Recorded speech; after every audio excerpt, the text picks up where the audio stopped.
ஆசைப்படுறதுல தப்பு இல்லை. ஆனால் அந்த ஆசை தேவைக்கு தகுந்த மாதிரி இருக்கணும். தேவைக்கு மீறிய ஆசைகள் இருக்குது பாருங்கள், அது தேவையில்லை. இந்த கருத்தை வலியுறுத்தது மாதிரி ஒரு கதை உண்டு. தேவேந்திரனுக்கு திடீர்னு வீடு கட்டணும்னு ஒரு ஆசை வந்து தான்.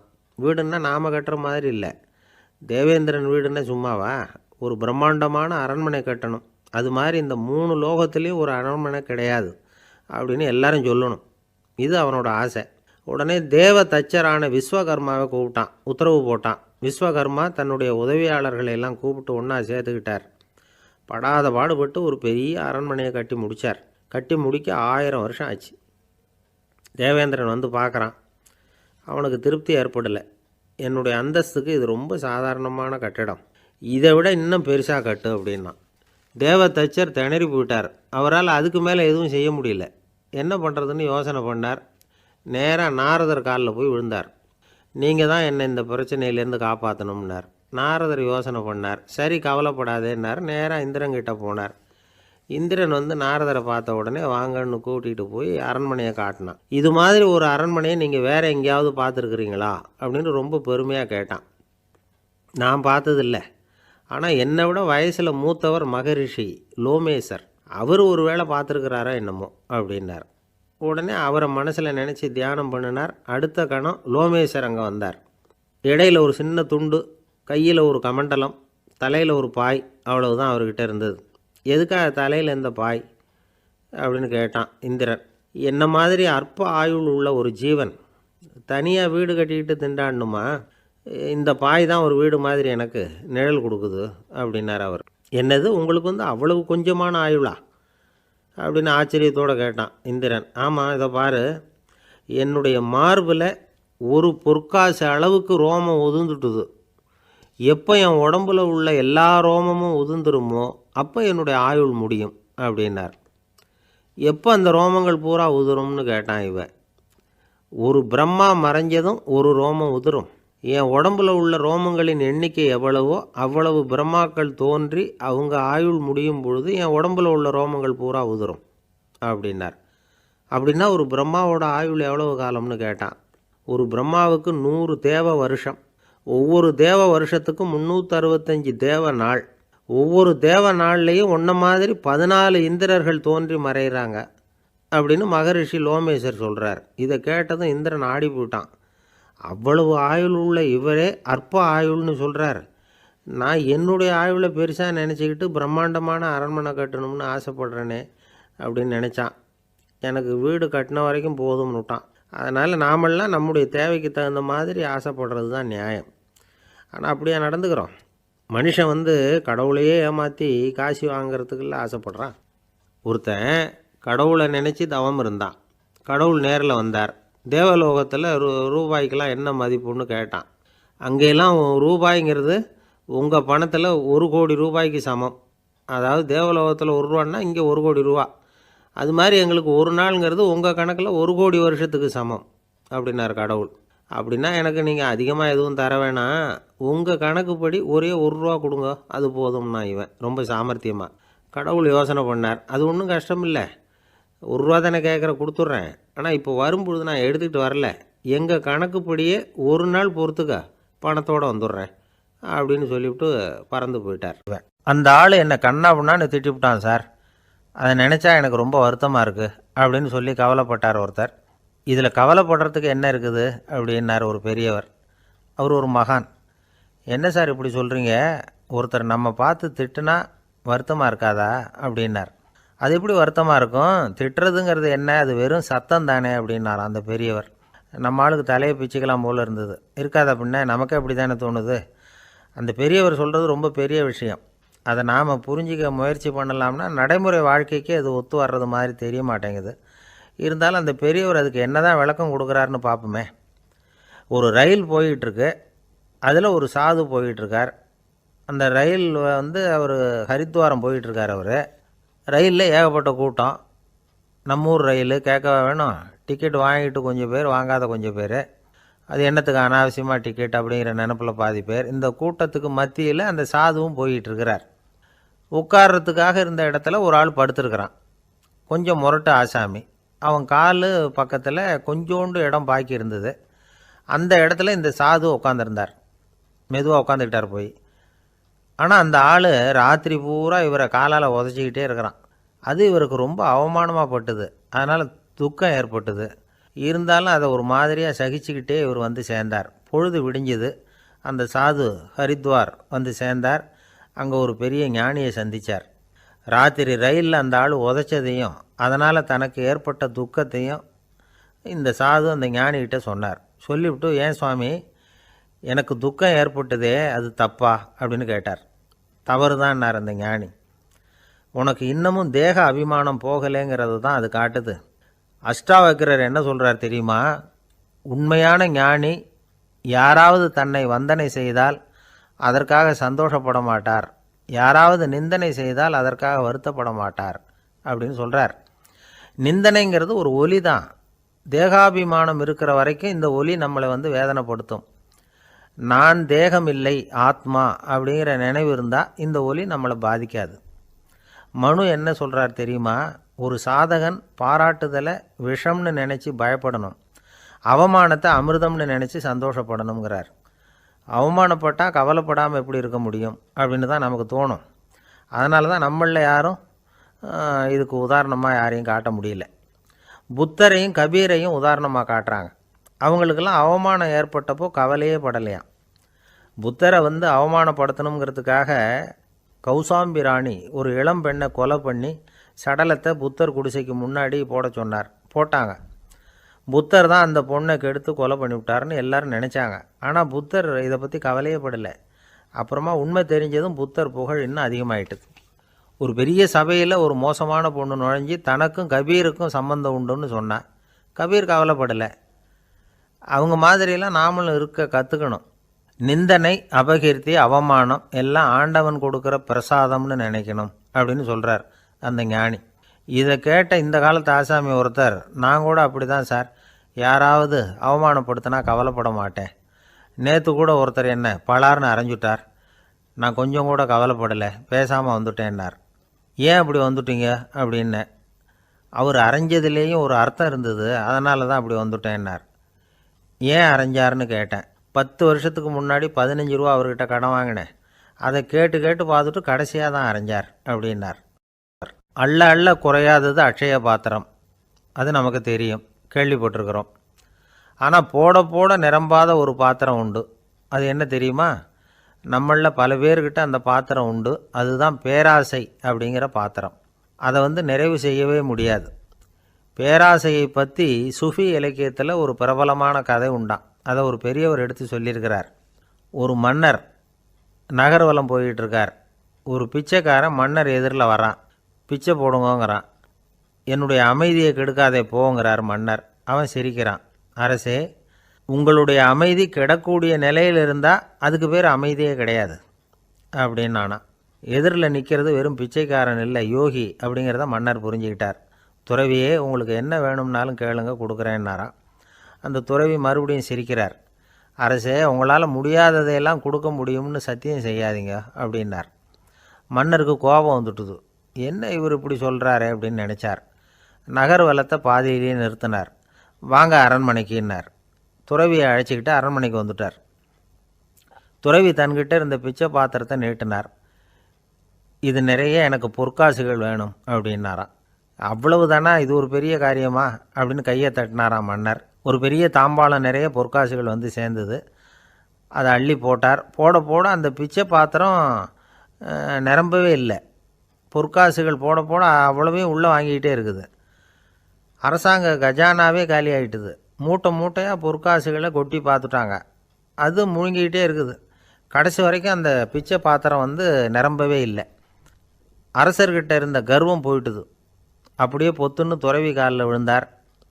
அப்போ அந்த துறவி சொன்னாராம், மன்னா, இந்த பிச்சை பாத்திரத்தை உங்களால் மட்டும் இல்லை, வேறு யாராலையும் நிரப்ப முடியாது. அதுக்கு என்ன காரணம்னா, இது வந்து சாதாரண பிச்சை பாத்திரம் இல்லை, பேராசைகளோடு வாழ்ந்து செத்துப்போன ஒரு மனிதனின் மண்டை ஓடுது அப்படின்னாராம்.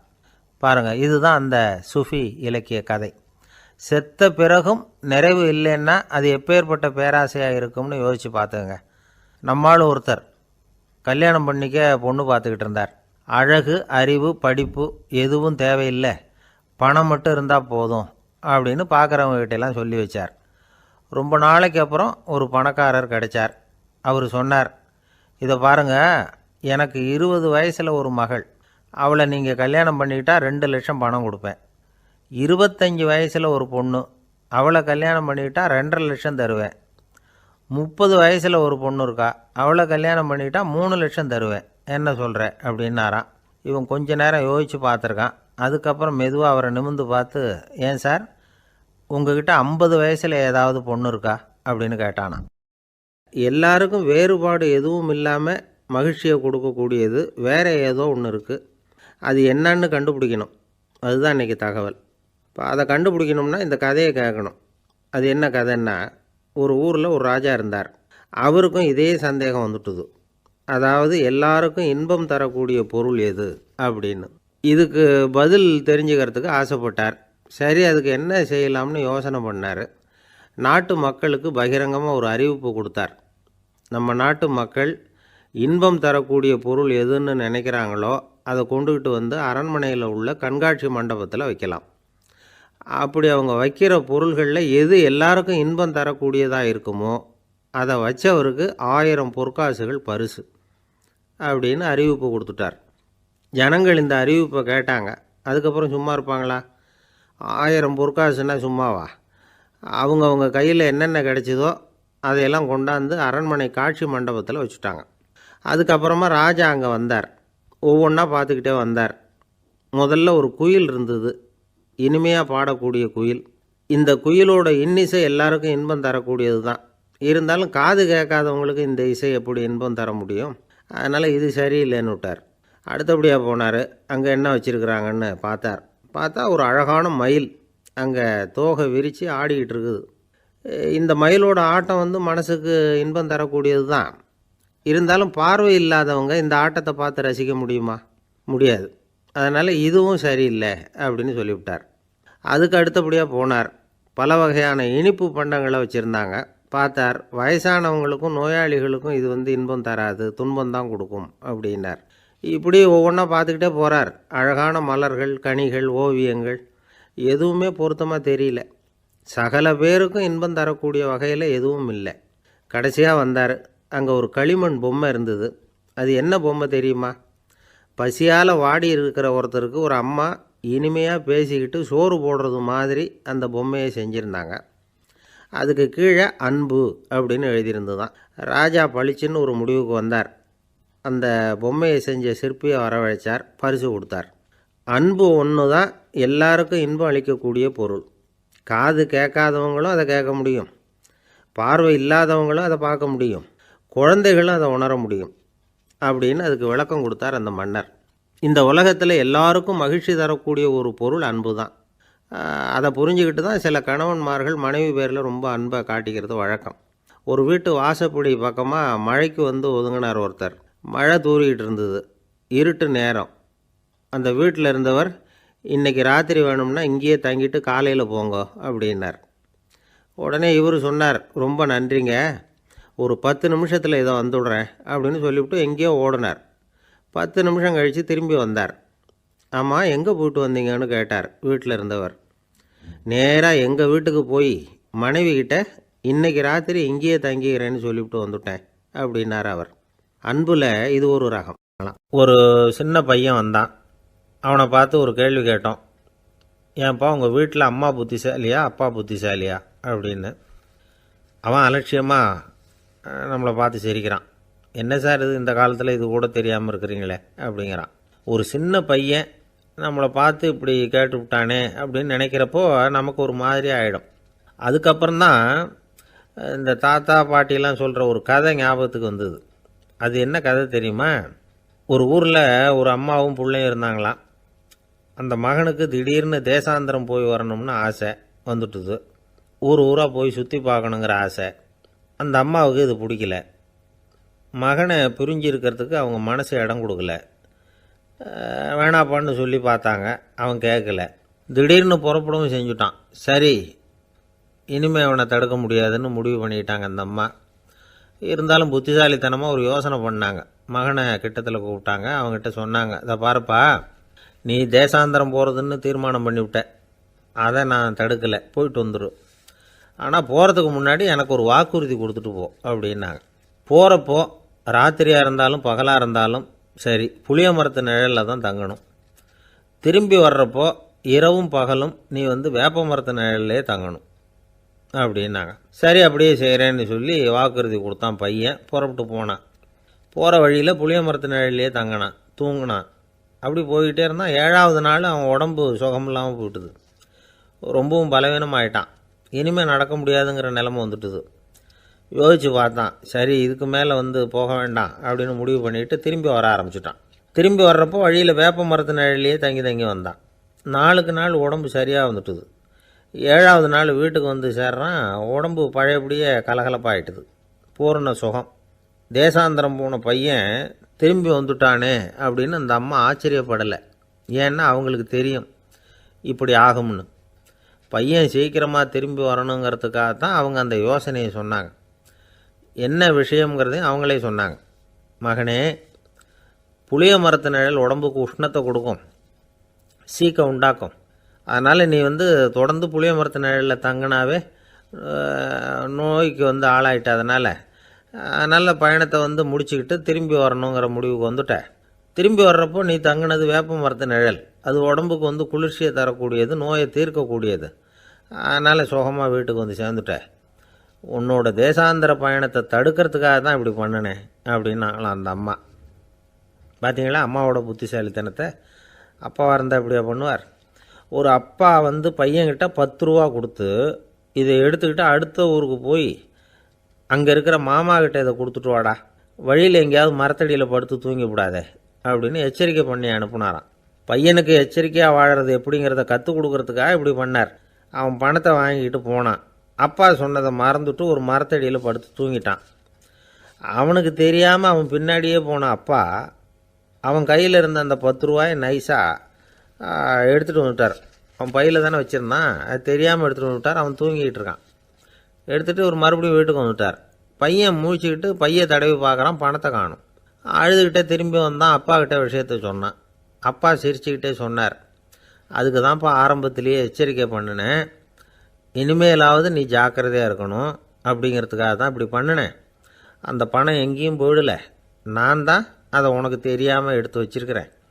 இதோ பாரு அப்படின்னு சொல்லிட்டு சைடு பாக்கெட்டில் கையை விட்டா அது ஓட்டையாக இருக்குது. அதை எவனோ ஏற்கனவே கத்திரிச்சு எடுத்துகிட்டு போட்டான். இப்போ அப்பா முகத்தில் அசடு வழிஞ்சான். அமெரிக்க ஜனாதிபதி ஆப்ரஹாம் லிங்கன் ஒரு நாள் தன்னோட கோச்சு வண்டியில் தலைநகரான வாஷிங்டனுக்கு போயிட்டுருக்கிறார். கோச்சு வண்டி ஒரு சாலையில் போயிட்டுருக்கு. அந்த சாலைக்கு ஒரு பக்கத்தில் பயங்கரமான சதுப்பு நிலம்.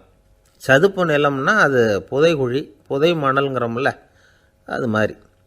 அந்த சதுப்பு நிலத்தில் யாராவது மாட்டிக்கிட்டா அவ்வளோதான், ஆளை கொஞ்சம் கொஞ்சமாக உள்ளே அமுக்கிவிடும். தப்பிச்சு கரையிறது கஷ்டம். அப்படிப்பட்ட நிலம் அது. ஆப்ரஹாம் லிங்கன் ஏதோ ஒரு முக்கியமான அரசாங்க வேலையாக போயிட்டு திரும்பி வந்துக்கிட்டு இருக்கிறார். அதனால் அந்த சமயத்தில் அவர் விலை உசந்த ஆடைகளை அணிஞ்சிருக்கிறார். அப்படி அவர் அந்த கோச்சு வண்டியில் வந்துக்கிட்டு இருக்கிறாரு. அந்த சமயத்தில் ஒரு காட்சி அவர் கண்ணில் பட்டுவிட்டது. என்ன தெரியுமா? ரோட்டுக்கு பக்கத்தில் இருந்த சதுப்பு நிலத்தில் ஒரு இளம் பன்றிக்குட்டி சிக்கிக்கிட்டு தவிச்சிக்கிட்டு இருக்குது. பரிதாபமாக கத்திக்கிட்டு இருக்குது. அதை பார்த்தார் லிங்கன். அவருக்கு என்ன மாதிரி ஆயிட்டுது. உடனே வண்டியை நிறுத்த சொன்னார். கீழே இறங்கினார். தன்னோட விலை உசந்த ஆடைகளை பற்றி லட்சியம் பண்ணவே இல்லை. தனக்கே ஆபத்து வரலாம்ங்கிறத பற்றியும் கவலைப்படலை. தான் ஒரு குடியரசுத் தலைவருங்கிறத பற்றியும் அவர் நினச்சி பார்க்கல. நேராக அந்த சதுப்பு நிலம் பக்கமாக போனார். அந்த சேத்துல இறங்கி பன்றிக்குட்டியை காப்பாற்றி கரைக்கு கொண்டுட்டு சேர்த்துட்டார்.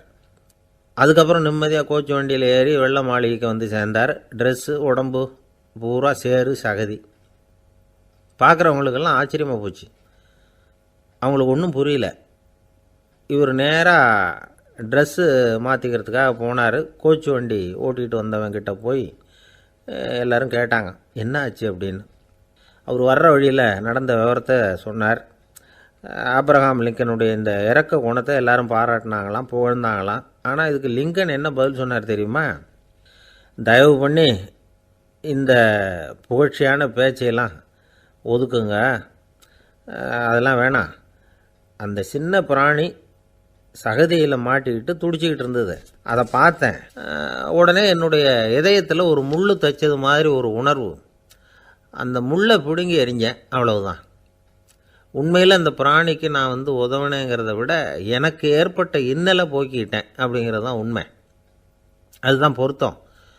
அப்படி இருக்கிறப்போ இதில் புகழறதுக்கு என்ன இருக்குது அப்படின்னாரு ஆபிரகாம் லிங்கன். எவ்வளவு யதார்த்தமான வார்த்தைகள் பாருங்கள். இந்த காலத்தில் நம்மளையும் பல பேர் அப்படி உண்டு. நீச்சல் தெரியாத ஒரு ஆள் தண்ணியில் இறங்கிட்டான். தண்ணி ஆழங்கிறது அப்புறமா தான் தெரிஞ்சுது. தத்தளிக்க ஆரம்பிச்சிட்டான். வாழ்னு கத்துறான். கரையில் நின்றுக்கிட்டு இருந்த ஒருத்தர் இதை பார்த்தார். உடனே அவருக்கு இதயத்தில் முள் தைச்சது மாதிரி ஒரு உணர்வு. உடனே குபீர்னு தண்ணியில் பாய்ஞ்சார். அவரை காப்பாற்றி கரைக்கு கொண்டுட்டு வந்து சேர்த்தார். இதை பார்த்துக்கிட்டு இருந்த இன்னொருத்தர் காப்பாற்றின அந்த ஆளை பாராட்டி புகழ்ந்தார். என்ன புகழாதீங்க சார் அப்படின்னார் அவர். ஏன்னு கேட்டார் இவர். நான் அந்த ஆளை ஏன் காப்பாற்றினேன் தெரியுமா? அவன் நேற்றுக்கு என்கிட்ட 300 ரூபா கடன் வாங்கியிருக்கிறான். இவன் தண்ணியில் போட்டான்னா நான் கொடுத்த கடனும் தண்ணியில் போடும்.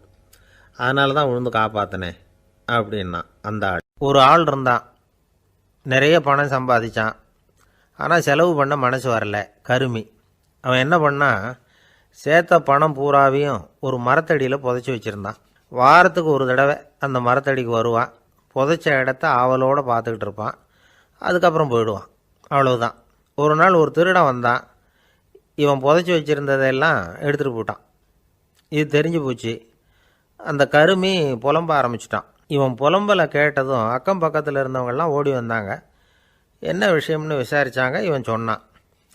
ஒரு பெரியவர் கேட்டார், ஏப்பா வாரம் இந்த இடத்த பார்க்குறதாக சொன்னியே, எப்போவாவது இதில் இருக்கிற பணத்தை எடுத்து செலவு பண்ணியிருக்கியா அப்படின்னு கேட்டார்.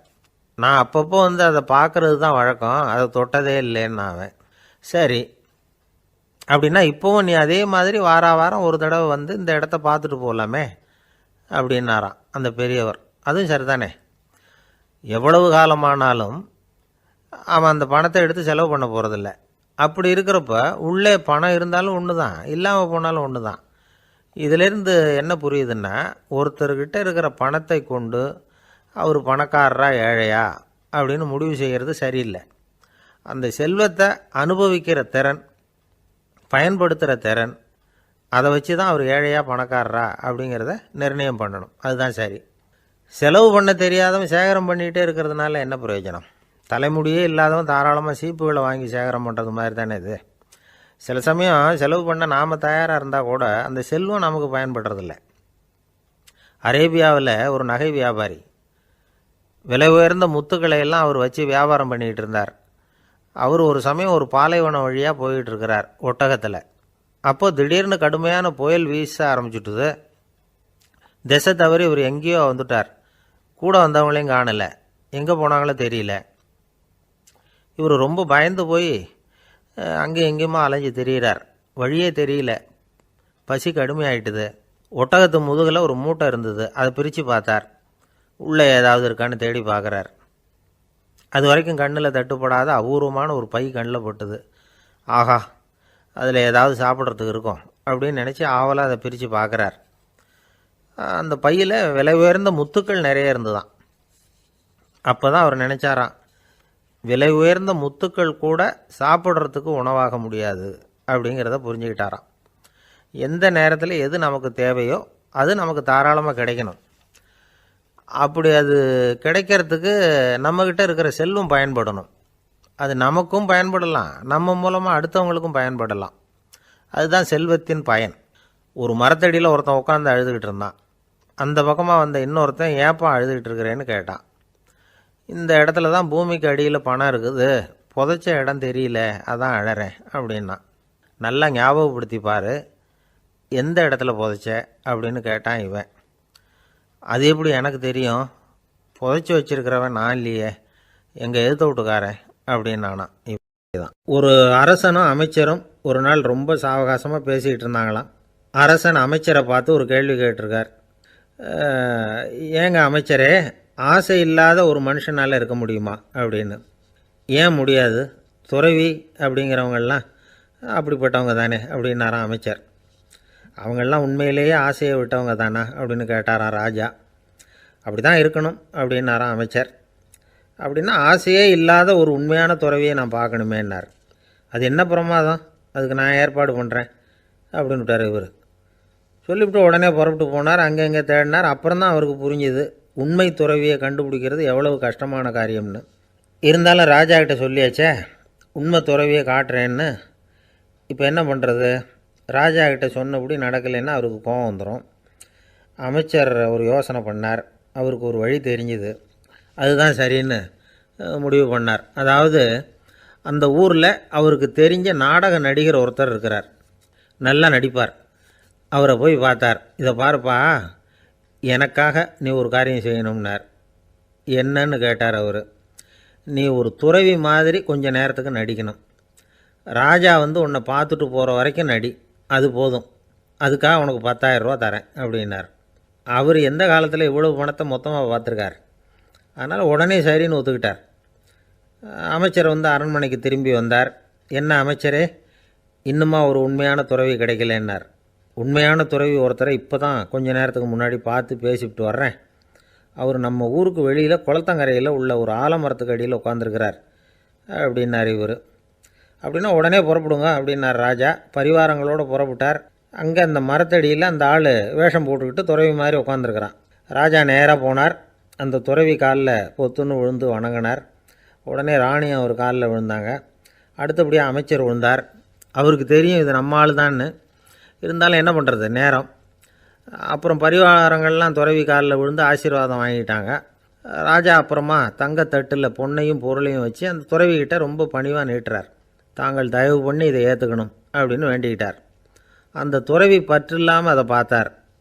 எல்லாத்தையும் திறந்துவிட்ட எனக்கு இதெல்லாம் எதுக்காக அப்படின்னு சொல்லி அதை மறுத்துட்டாராம். ஆஹா, உண்மையான துறவியை பார்த்துட்டோம் அப்படிங்கிற ஆனந்தம் அரசருக்கு.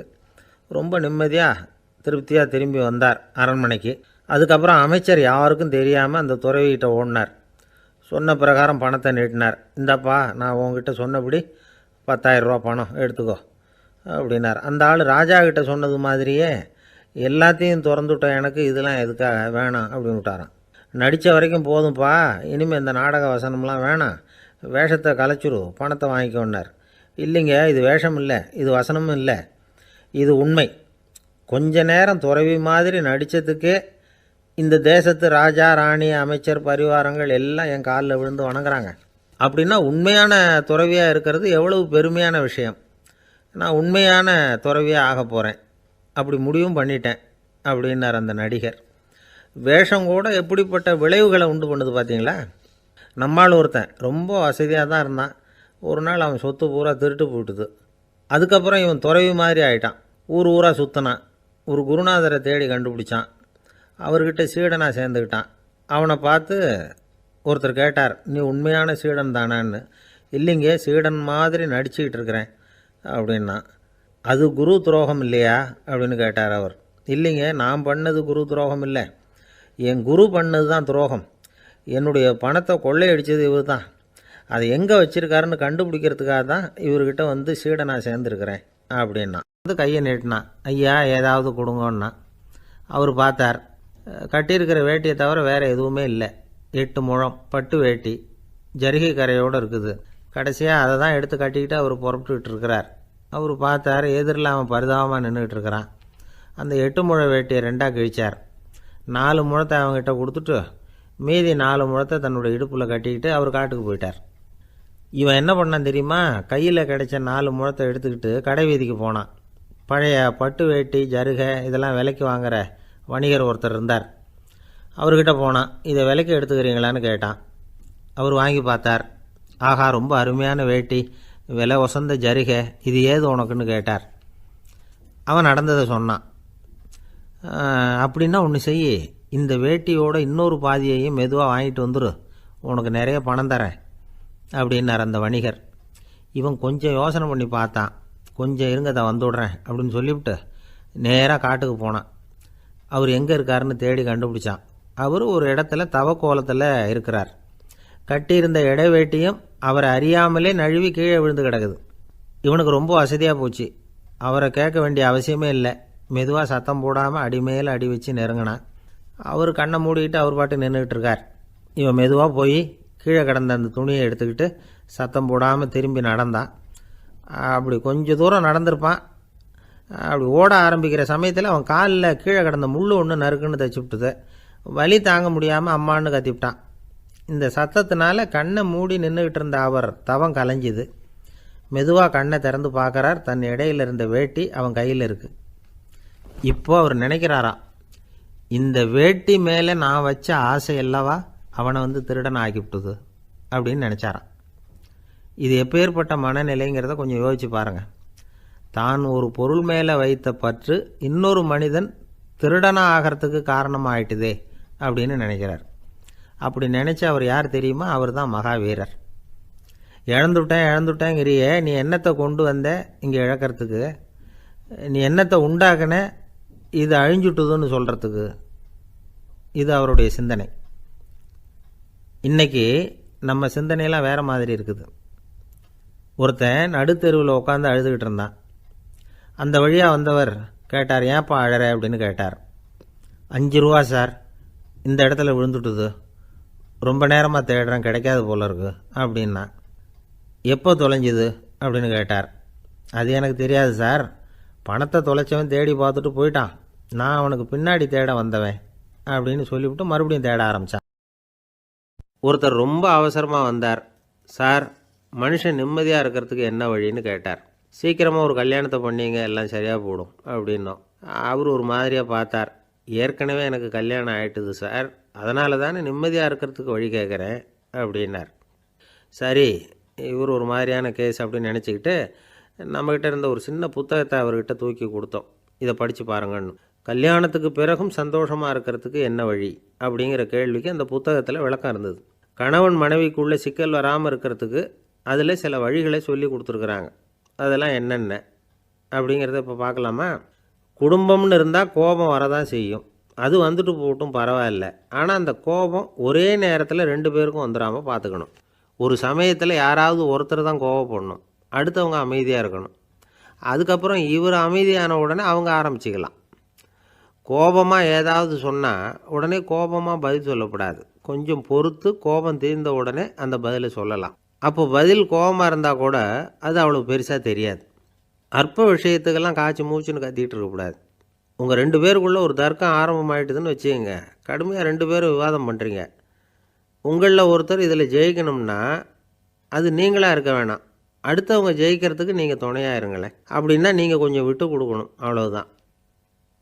ஏதாவது குத்தம் சொல்லணுமா, செஞ்ச தப்பை சுட்டி காட்டணுமா, விமர்சனம் பண்ணணுமா, பண்ணுங்க, வேணான்னு சொல்லலை. ஆனால் சொன்னதை அப்படி சொல்கிறத கொஞ்சம் அன்பாக இதமாக சொல்லுங்கள். எப்போது நடந்த தவறுகளையெல்லாம் இப்போ போய் மறுபடியும் ஞாபகப்படுத்திகிட்டு இருக்க வேண்டாம். நான் அப்போவே சொன்னேன் இந்த புடவை வேணாம்னு, நீங்கள் தான் கேட்கல, இப்போ பாருங்கள் கிழிஞ்சு போச்சு இப்படின்னு கத்துனாங்க ஒரு அம்மா. எப்போ சொன்னீங்கன்னு கேட்டால் ஒரு 10 வருஷத்துக்கு முன்னாடி தீபாவளி சமயத்தில் அப்படிங்கிறாங்க. அது என்ன இன்னும் அப்படியே புதுசாகவே இருக்கும்? உங்களுக்கு அவர் தான் பெருசு, அவருக்கு நீங்கள் தான் பெருசு, அதை விட இந்த உலகத்தில் வேறு எதுவும் முக்கியம் இல்லைன்னு நினைக்கணும். நீ தான் என்னுடைய உலகம்னு எத்தனை தடவை சொல்லியிருப்பீங்க? அதெல்லாம் வெறும் வசனமாக போயிடக்கூடாது. ஏதாவது ஒரு பிரச்சனையை பற்றி கடுமையாக விவாதம் பண்ணிக்கிட்டு இருக்கீங்க, அதை அப்படியே பாதியில் விட்டுட்டு படுக்கைக்கு போயிடக்கூடாது. சொச்சத்தை நாளைக்கு பேசிக்கலாம்னு. அப்படி போனால் தூக்கம் வராது. பிரச்சனையை ஒரு முடிவு பண்ணிக்கிட்டு அதுக்கப்புறமா தூங்க போகணும். ஒரு நாளில் ஒரு தடவையாவது உங்கள் ஜோடியை பாராட்டி நல்ல விதமாக கனிவாக ஒரு வார்த்தை சொல்லணும் அப்படின்னு தீர்மானம் பண்ணிங்க. ஏதாவது தப்பு பண்ணிவிட்டீங்கன்னா பரவாயில்ல, அதை ஒத்துக்கிறதுக்கும் மன்னிப்பு கேட்குறதுக்கும் தயாராக இருக்கணும். அது ஒன்றும் கேவலம் கிடையாது. வீட்டுக்குள்ளே தானே கேட்க போகிறீங்க, வெளியில் யாருக்கு தெரிய போதும்? எப்படியோ உங்களுக்குள்ளே ஒரு சமரசம் ஆனால் சரி தான். ஒரு தகராறுன்னு எடுத்துக்கிட்டால் குறைஞ்சபட்சம் அதுக்கு 2 பேர் தேவை. தனியாகவே உட்காந்துக்கிட்டு நான் இப்போ தகராறு பண்ணிகிட்டு இருக்கிறேன் அப்படின்னு யாரும் சொல்ல முடியாது. 2 பேர் தகராறு பண்ணுறாங்கன்னா பொதுவாக அந்த 2 பேரில் யார் அதிகமாக பேசுகிறாங்களோ அவங்க பேரில் தான் தப்பு இருக்கும். அதை மனசில் வச்சுக்கணும். இதெல்லாம் தான் அந்த புத்தகத்தில் போட்டிருக்கிற வழிமுறைகள். இவ்வளவும் சரியாக வரலைன்னா அப்புறமா சொல்லுங்கள், வேறு புத்தகம் ஏதாவது இருக்கான்னு தேடுவோம். ஒரு கணவன் தன்னுடைய மனைவியை அழைச்சிக்கிட்டு ஒரு மனோதத்துவ டாக்டர்கிட்ட வந்தாராம். டாக்டர், எங்களுக்கு கல்யாணம் ஆகி 30 வருஷ காலமாக நாங்கள் ஒரு விஷயத்தில் கூட ஒத்து போனதில்லை அப்படின்னு ஆரம்பித்தார். உடனே அந்த அம்மா குறுக்கிட்டு, அது 30 வருஷம் இல்லை, 32 வருஷம் அப்படின்னாங்களாம்.